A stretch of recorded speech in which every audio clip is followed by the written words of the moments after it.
বিকালবেলাতে একটু রেডি হয়ে নিলাম। আমি আর বাবাই যাচ্ছি একটু ডাক্তারের কাছে।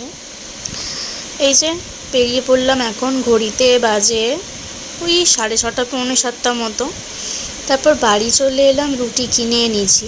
আজকাল বাড়িতে রুটি বানাইনি। 10টা মতো রুটি কিনে আনলাম, আর এখানে একটু কুমড়ো ভেজে মাখবো আর কি। এটা রুটির সাথে কিন্তু দারুণ খেতে লাগে।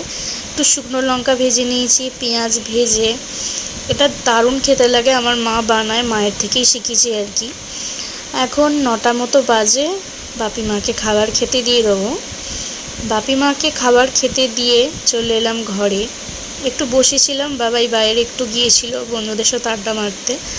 এখন চলে এসছে 10টা বাজে।